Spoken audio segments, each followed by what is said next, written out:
Well, hello and welcome to the e-commerce podcast. My name is Matt Edmundson and it is great as always to be with you. Thank you so much for joining us here on the show. We are a show which talks about all things e-commerce. I mean, the clue, as they say, is in the title, isn't it? So thank you for joining us.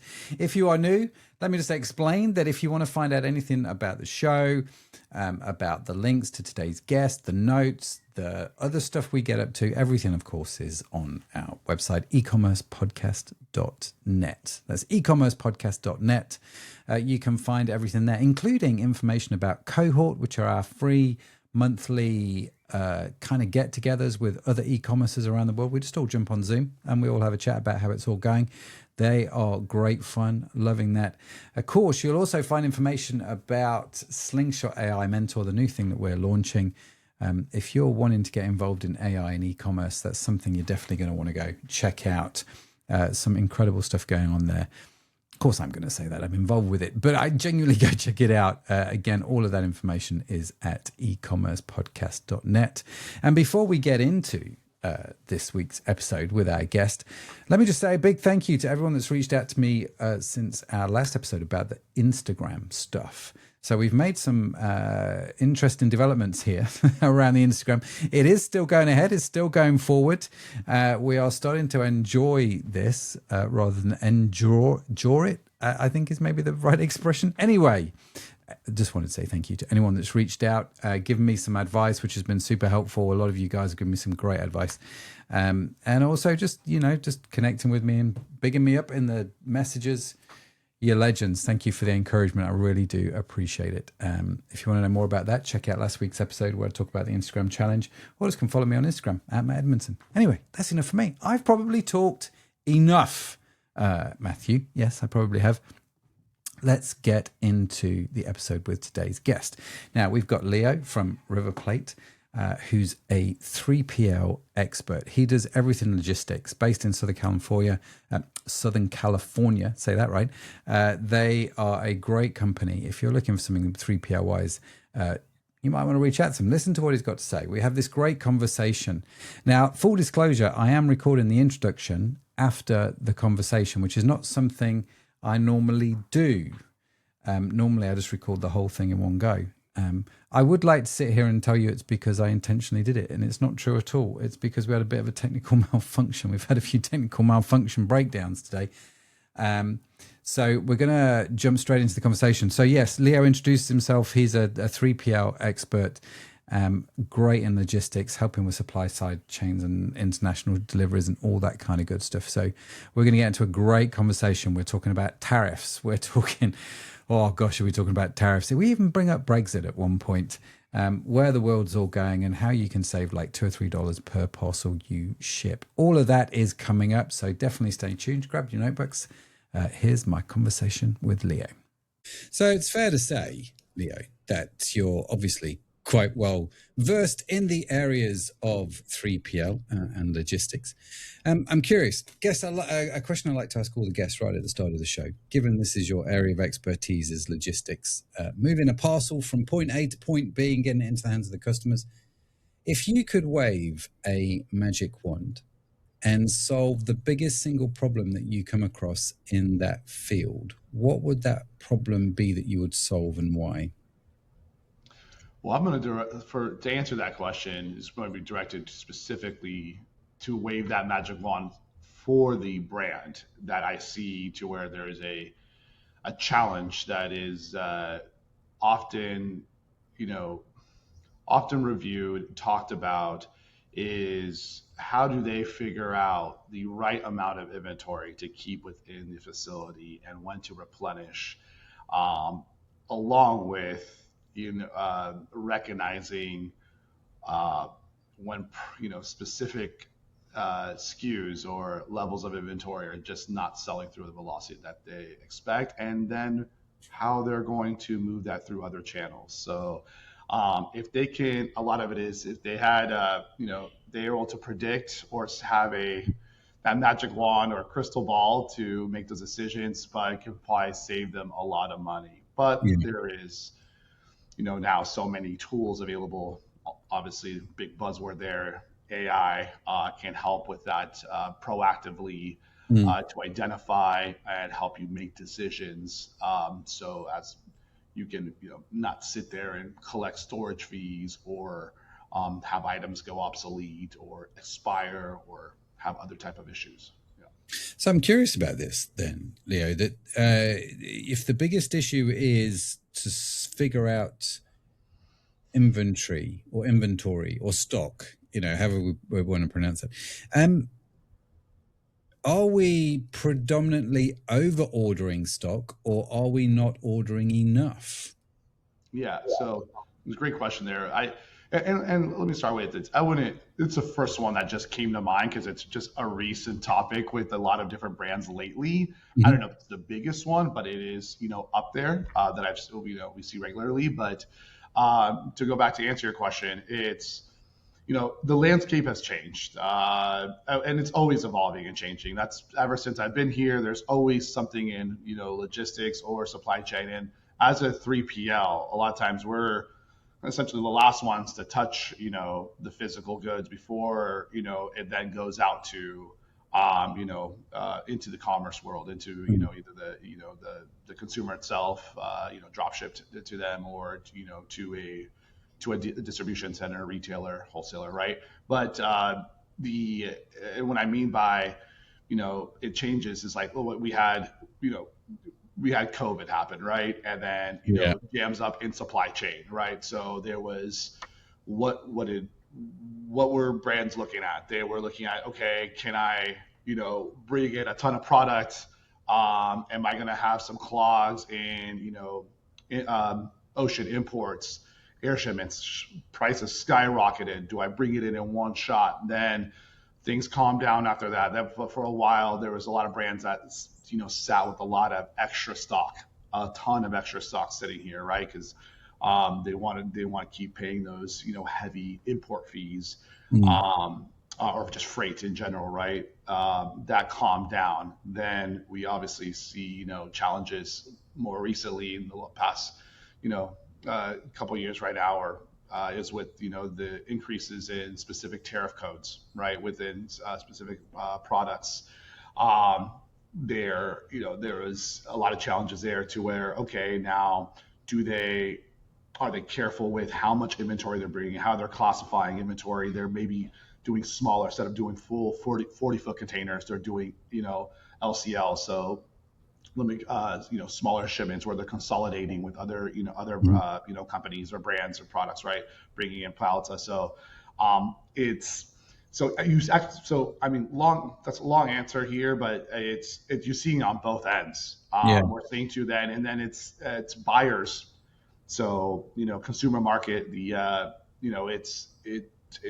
changes from, some brands have it to where there's these big retailers to where they were ordering, these buyers were submitting these projections to where we're gonna do X amount of sales for this forecast, and then they either don't even come close to that, or they unfortunately, and it's sometimes good problems to have, they can't keep enough stock in, right? And then but with the challenges overseas or componentry, plastics, metals, trying to get their factories to produce.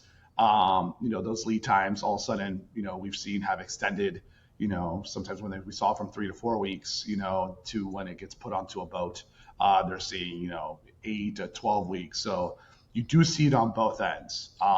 It really depends on the brands, the type of the products, where they're manufacturing. There's been a lot of change since these, the increases in tariffs, specific products or specific material that we've strategically, some brands have moved. Some have done some nearshoring, some domestic manufacturing, but have also moved manufacturing into other countries. But that also takes a while to get that up and running and get that well oiled, right? They spent so long in that front end of that supply chain manufacturing, getting that dialed in. And now it's they have to think of other solutions. It's interesting, isn't it? Because I live in the UK, you're in the States, and there a few years ago in Europe we had this thing called Brexit, It was a tiny little thing where England decided to leave Europe. Yeah. And the chaos that caused from a shipping point of view was quite phenomenal. Now, we have a business. I've got ecom businesses, one which sells just purely UK. I've got one which sells all over the world, right? So I've kind of got localized and I've got worldwide. And even to this day, however many years after Brexit has happened, it's almost like each country in Europe takes its turn to be an absolute moron in terms of how it processes the sales. So you can send all these parcels and then you'll get a bunch back, but they'll all be from one specific country, like, I don't know, Spain or Portugal. Who's going to be the plonker this week? We don't know.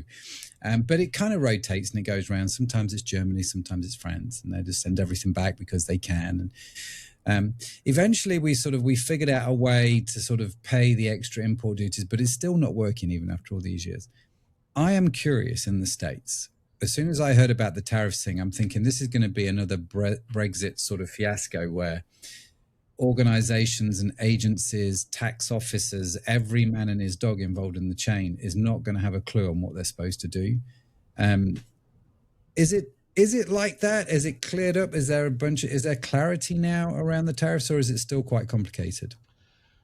Overall, from these conversations, briefings we have with our brands, specifically we're talking about international shipping, e-commerce shipping, and it's simple as small parcel, right? We're not even not talking about like palletized shipments or loading containers, but specifically small parcel.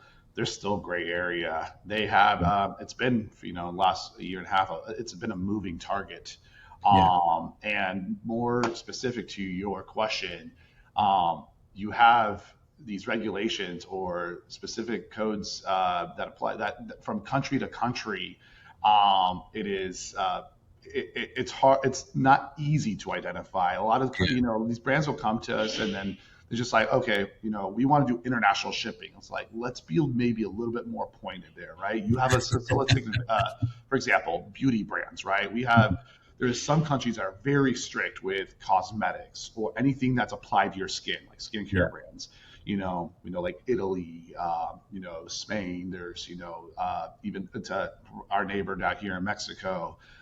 You can do you think you're doing everything right, and you go ahead and look. Some of these parcel carriers, they have. If you're shipping through them, we use a multi-channel parcel network. With the DHL, USPS, FedEx, UPS, some regional carriers right there, right? But they have they have access to help documents that you can essentially just even put them in AI and build a item profile construct of what the regulations are specifically for this commodity based off of the ingredients that are in there, and making sure that not just only that you're classifying it on your commercial invoices electronically when you're sending it, so that with custom sees it, they can identify it. Obviously, big part of it is that they need to have that registered to tax appropriately, but making sure that it meets those regulations for a consumer to actually receive it and use it for whatever might be safety reasons. But we've seen it to where we send shipments in, we follow all those that I just mentioned. We review those on the individual item profile level, right? We're able to load that information within our backend systems. They're putting that into their systems, making sure that when we're doing these integrations, that anything that's any type of nuanced product, that has an EXP or has a SPF, right, for like specific lotions, that's captured and documented. And because what happens is you can have it 50 shipments, 100 shipments within a week, go just fine. All of a sudden you have a customs agent that wants to nitpick, for whatever reason. And there's a clog always in terms of communication. You're going through these support emails or portals where you're submitting, proof of XYZ, whatever it might be, so that you can get it across. And sometimes they'll just ignore it, or it's just too late. They report it and they're already sending it back. They're disposing it. That has been constant, right? So that's something I see more, and there's some pain point country like that's what I was saying. Like, you can't just say, oh, I'm gonna just ship it's, my products all around the world. Is it necessary to ship to certain countries? Do you even have, is there a market there?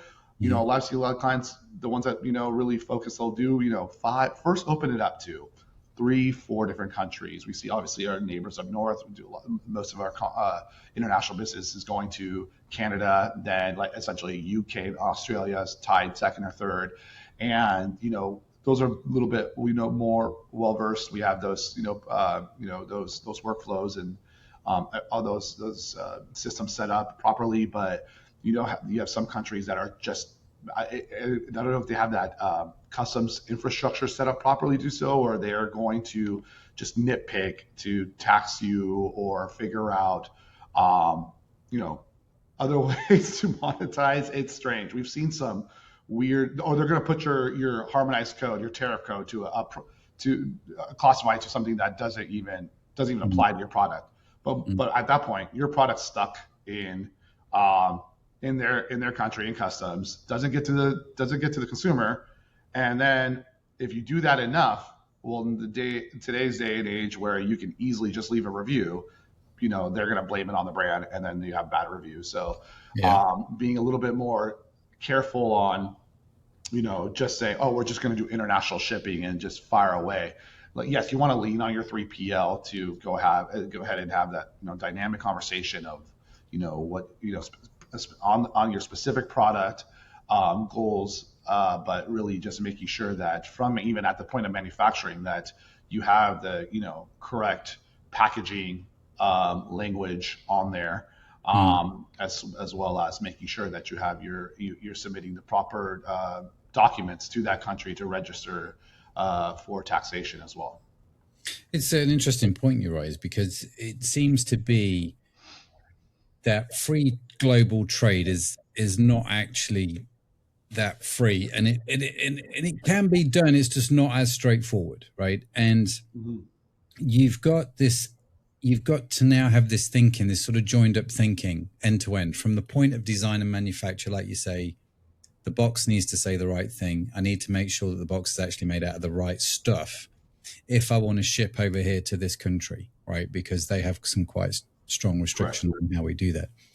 And so it does require quite a lot of joined up thinking. And I get that. And it's not, it is not straightforward anymore. It used to be really straightforward. You'd put it in the post box and somehow it would make its way to wherever. But as technology has improved and various governments have come and gone, the complexities seems to have increased quite dramatically when it comes to international shipping. Absolutely, yeah. It's been complicated. Now, again, I was saying there's so many now tools. Like, again, these brands are getting smarter. So AI is, day after day improving, able to recognize these patterns, already able to profile and set you up for success. So there is, specifically because like I was mentioning earlier, it is a moving target, right? These regulations come out. It's like, oh, well, the de minimis is going to change, or, they're going to, there's going to be this tariff code. This country is going to now require these specific documents also that need to be submitted prior for you to, actually submitting a shipment to them. And some of them, and, there's brands that are going to, not really put their declare value accurately, right? So that there's going to be repercussions. They're figuring out there's some of these countries are already seeing that, right? And they're putting systems in place to recognize that, and they could come back and penalize. We've seen some notices like fix this now, because they could backdate and go ahead and essentially audit and see if you're essentially trying to cheat the system, right? So, there's again, moving target, just staying informed and, collaborating with, your 3PL if you're using one, or your carriers, and doing your research, but not just go ahead. It's like, oh, it's as simple as just, all right, well, let's just get an international parcel carrier and ship out. I wish it was that simple still. I think it's one of those, isn't it, where you've got to do your research. You've got to be prepared for the work now. I think it's not as straightforward as it was. You've got to put the graft in, as it were, to get it right. But I think if you do, the rewards are there. I think the thing that I've noticed with international shipping more and more is the increase in complexity surrounding codes and tariffs and so on and so forth. And consequently, the increase in frustration. And so I think because we think technology is getting better and better, surely this should be just made easier. It should just all work, right? But of course it doesn't. And so when there is like a tariff change, I don't know how it works in the States. I can have a guess at how it would work here in England. It would be really, really slow from the point of making the decision to implementation, because all the systems won't talk to each other. It's not like if I'm changing the price on my website, of a product, I just click, change the price, save, and it's done. I don't think it works like that. It's got to filter through 100,000 different systems, most of which will require manual entry. And this is what I've noticed with Brexit. There are still some remnants of these changes that haven't occurred. And it's in that gray area between the decision, this is now the rule, and the implementation of that properly by the systems just causes mayhem and chaos. And it really does. Yeah, a lot of confusion there. Yeah, and also it puts a jam, like, so while these first, large tariff percentages were being applied to specific types of products, some of our brands, I'll give you some, and now looking back, and it's been very interesting seeing the smaller brands really did suffer the most, right? These bigger brands had a little bit more essentially buying power or leverage with these overseas manufacturers, that they're like, well, if, example, big brand is, doing, a couple $1 million a year in manufacturing in China. If they moved that, now it's not just get up and uproot that and move it all at one point, all over, but the discussions with those manufacturers saying, well, maybe I go to a different, maybe Malaysia or some other country, Taiwan or wherever, there's a lot of different ones that our clients were discussing.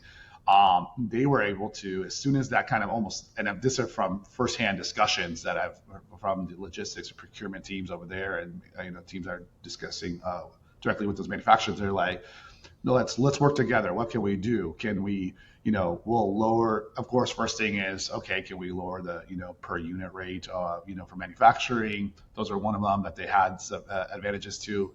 One of their clients actually were able to get their manufacturer to full on cover. Okay, we're going to cover full freight logistics. The Incoterm saying to where from loading all the way to drop to our facility, they're covering all those costs, all the freight costs fully before, so between like 6,000 to, for 5,000 to 9,000 per container, that was being covered, well, hey, now smaller brands, they didn't have that much of that leverage. They weren't able to, again, firsthand, they were stuck. Some of these,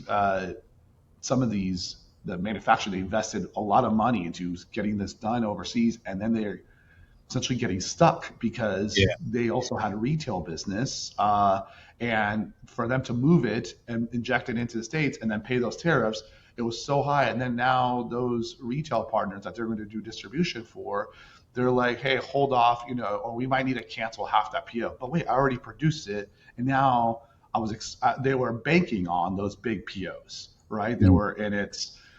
So I kind of saw, we saw a pattern there where there was just like, I have goods overseas that I just produced, and I'm having trouble to move it over. I can't pay these huge tariff fees right now. By the time, we get paid on some of these terms, or even e-commerce, it's going to be, 6 months down the line. And it just really created a clog there, while some of the other bigger brands were able to just, again, use the leverage of their size and, the buying power that they had, and work it out, right? So somewhere or another. What do you, where do you think it's all going to go to with it? Because of course you've got the tariffs, and now you've got the wall, right? And so you've got the Strait of Hormuz just not doing well, right? And that's causing shipping delays and all kinds of stuff. And part of me is like, I don't see this changing in the next 2-3 years. I think there seems to be a cycle of disruption around that little part of the world, and also in the, I'm not getting political, but in the political arena, things change obviously every 4 or 5 years. So, it's a fact. How do you see it? Where do you see it all going? Yeah, we're we were just having this conversation with some of our team members and some partners. It's we within the last 2 months, you're seeing all these, and it's directly impacts. Well, I guess all different channels, but Parcel directly is like, hey, we get pinged from all our parcel carriers. What's the first one? Fuel surcharge. Fuel surcharge just jumped up 20%. Yeah. 20%, 18%. It's like, wait, we used to see fuel surcharge. It jumps around, it lowers, it jumps around, it goes down and up, a couple percentage points here and there. But some of these carriers, especially these like economy carriers, right? They can't support that low $5, $4 shipping anymore. It's just not going to happen. So immediately they're seeing like fuel jumped up tremendously. They just put that surcharge and they added on that puts, the 3PL is, having to communicate that to these e-commerce brands, and hey, like these rate cards and what we've actually assisted in optimizing, dynamic shipping for your customer at checkout, that's going to change. So, hey, we'll review your shipping profiles. Because some a lot of these brands, like free shipping, standard shipping, they charge for second day. Hey, that we need to have a new conversation there. And optimize this better to include and take in these new surcharges. Now back again to your question there, you always wonder if does this all of a sudden, they moved it up 20%, but if things open up again, are they going to really lower it? Is it going to lower a little bit? Is this now the new norm? Because historically, we've kind of seen that, like they'll bump it up and then, okay, great. Then we can lower it a little bit, but it doesn't ever kind of go fully back, even though, fuel has, tremendously dropped. So it's going to be really interesting. Pattern has shown historically that, they're going to, and it stays high, impacts everyone, impacts, materials, boxes. Paul, right, we got a 20, almost 30% increase just from anything that's made out of plastic. So like shrink wrap, right? Poly mailers. A lot of these brands in general, the drop shipping, direct to consumer, shipping in poly mailers, right? Bubble bags, cost of those is increasing. It's not, didn't shoot out the roof, but all throughout this packaging material also affects, it's a little bit of, it's affecting everything, right? So let's just hope that there's some solutions in place, and that money just doesn't sit at the top and hopefully trickles down. We'll like to say I'm optimistic, but I guess it's a wait and see. It's always good to be optimistic. I hope for the best. Plan for I am optimistic overall. Still, I think brands, they you get smart, and then you have to be resilient. You have to be resilient. Yeah, no, I appreciate that. The whole world fascinates me at the moment with the way it all is.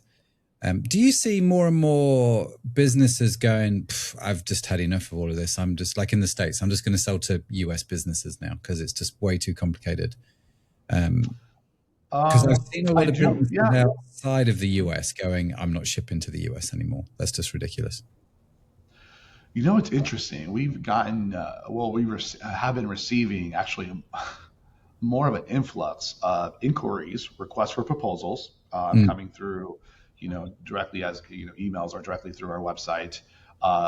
And that could also, contribute to our marketing campaigns out there. But a lot of actually international business wanting to break into the U.S. market.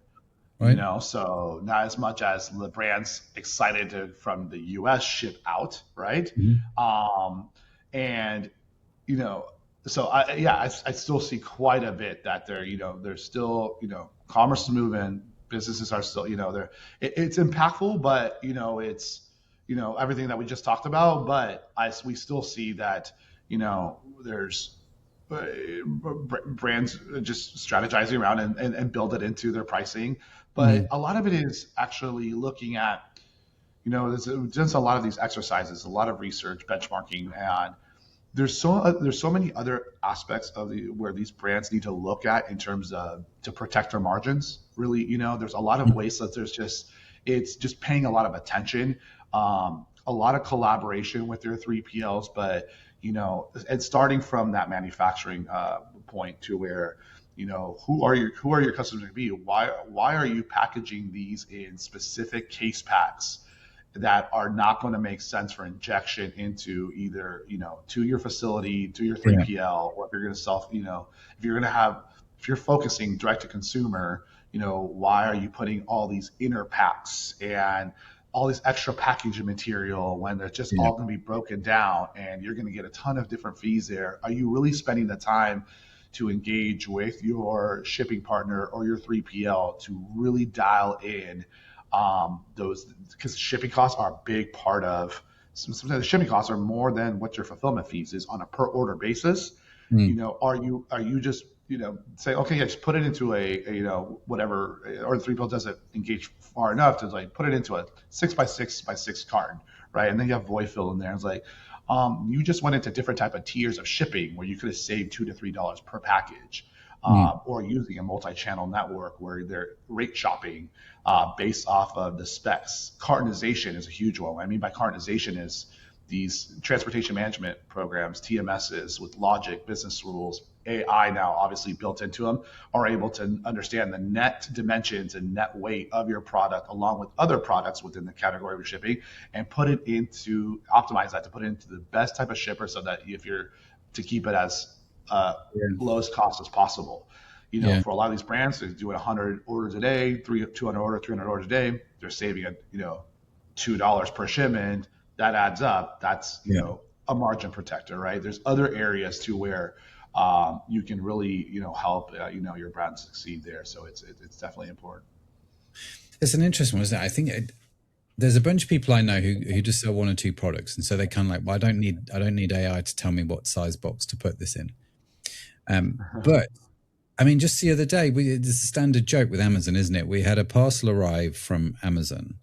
I opened it with my daughter, and by the time you took everything out of the brown box and then you took everything out of the actual box that it came in, the product was this big. The packaging was, 10, 15 times the size volumetrically. And you're like, it feels like, I mean, Amazon's a very different beast, isn't it? But it does feel like, surely we can start to think this through a little bit more, not just from an eco point of view where the packaging makes sense, but like you say, you're saving a couple of bucks every time you do something like that, right? Yeah, exactly. Yeah. So the thing that, a lot of brands try to compare like that ecosystem, their e-commerce program to like the ecosystem of Amazon, and they're their own animal. They have their own, their the borderline there as a monopoly, right? Their carrier partners their contracts are different than any other contracts or whatever. And a lot of it now is they're doing their own, they're doing their own parcel shipping, right? So that decision, so yeah, it's because like you just mentioned, right? You get something the size of a toothbrush that's, in a packaging that you can fit, 2 pairs of shoe in, and you're just like, what's going on with all this waste? But for a lot of other brands that are not using Amazon as to ship out, their, D2C orders, they really have to get smart and really kind of narrow. So because the expectancy of what these brands want to see is, the consumers, like they look at that Amazon model and want it next day or the day after, right? And I can ship it anywhere I want, and it's it's very competitive, right? Now, and Amazon obviously doing a lot of amazing things, crazy. I mean, I guess on which side who you're asking, right? In terms of speed of service, and they are there's a lot of things that they're doing that with all the data that they have collected, really went down this rabbit hole recently of them able to project already and know consumer behavior well in advance based off specific products to where to place a certain product before, and really and provide that to the brand to be like, this is where your brand is going to do really well, essentially in these hotspot zones, Mm. right? Because of they through all their algorithm, and they have the biggest databases of consumer behavior, right, and sales, that they're able to do so. So Mm. have fun competing with that. But Yeah. now the other on the other side is that there's a lot of fees associated with that adds up. And again, another Yeah. one where there's a moving target. We have brands that get really like, they get dizzy trying to, all right, well, that we have to disperse the inventory all throughout these DCs in the United States. They charge for, per unit fee. They charge for aging. They charge for seasonality, or, different tiers of storage for fourth quarter compared to first quarter. Then you have your fulfillment fees, something, then FBA programs, they take a percentage, right?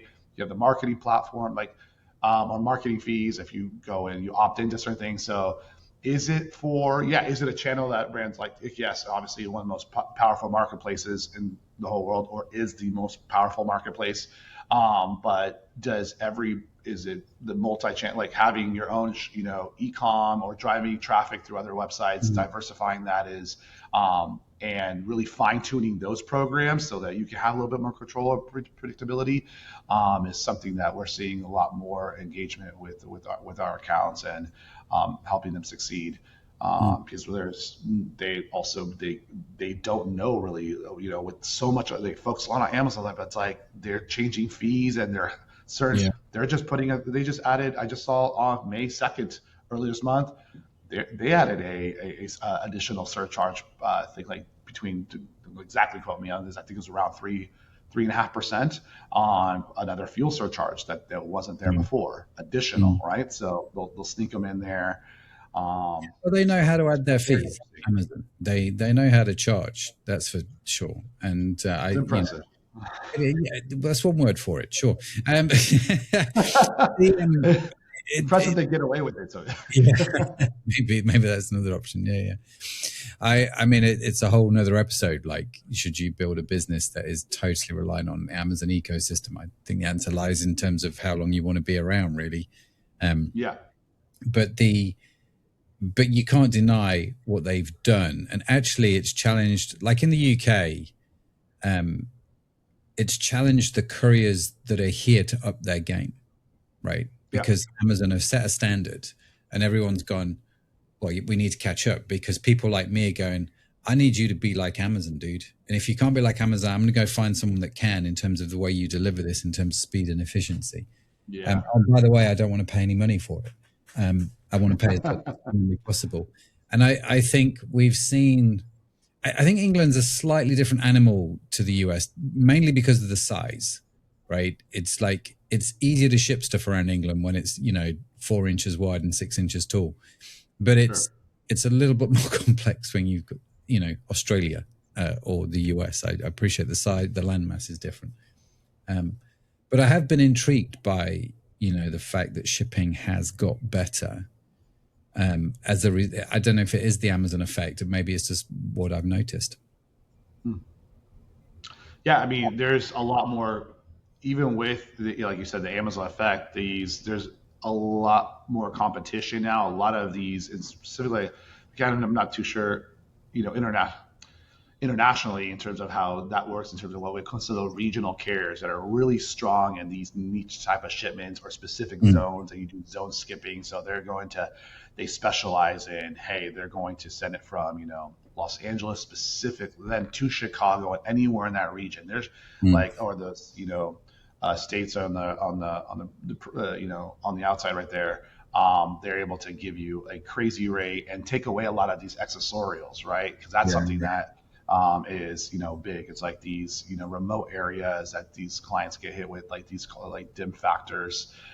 There's a calculation, so your shipment really is not being, if you're putting it in a 12 by 12 by 12 box and it weighs only 2 pounds, you're getting, there's a dim factor formulas where actually that shipment's getting rated at I'm just throwing a number, like it's not a 2 pound shipment, it's getting rated at an 18 pound shipment, right? So but these, now there's so much sophistication in these, transportation management system or carrier programs, tech, where that logic is able to, you're essentially uploading these profiles, setting up these business rules or parameters and letting it reach up and then choosing, which carrier essentially to use with speed.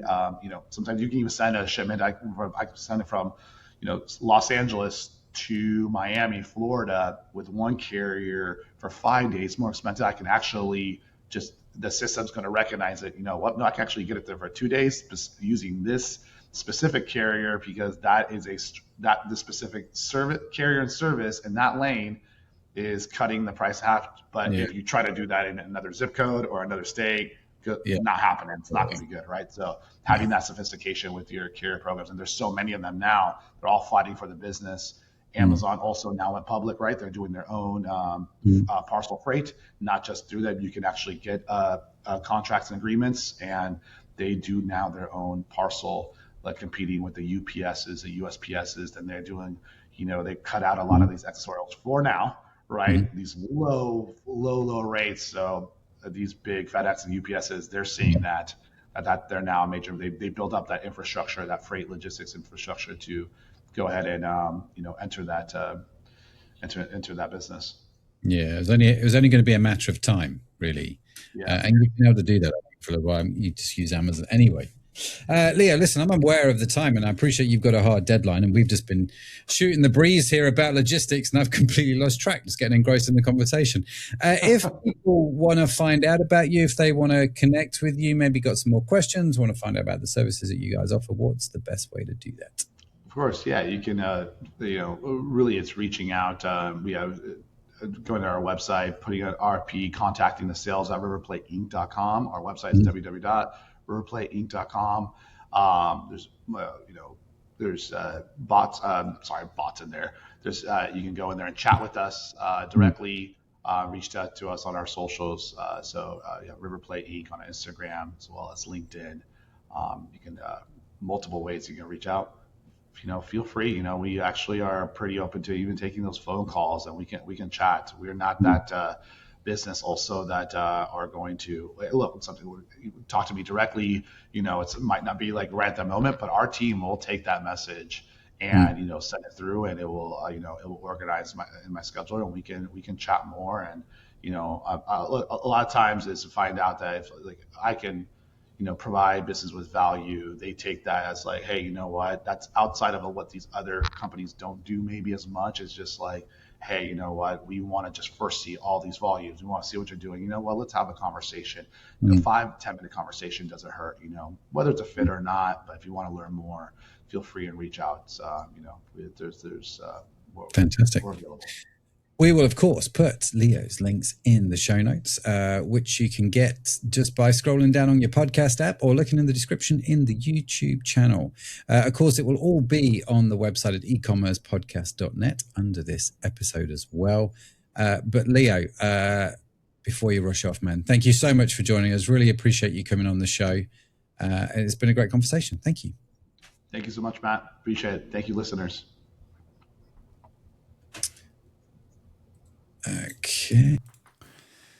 So there you go. Another fantastic episode wrapped up. Thanks again to Leo for joining me on this week's show. And as I said at the start, anything you want to know, just head over to the website, ecommercepodcast.net. You'll find everything there, including the notes from today's show, including all the links that Leo mentioned. They will be in there. And of course, the information about Cohort and Slingshot, everything on the website. Do go check it out at ecommercepodcast.net. There'll be a link in the podcast description or in the YouTube description, depending on where you're consuming this particular podcast. You'll find the links there. But yeah, thank you so much for joining us. Make sure you join us next week, wherever you are in the world. It's been great chatting to you. I'm just looking for the button on my pad. Here it is. Thank you so much for joining us. That's it from me. Have a great week wherever you are in the world. I'll see you next time. Bye for now.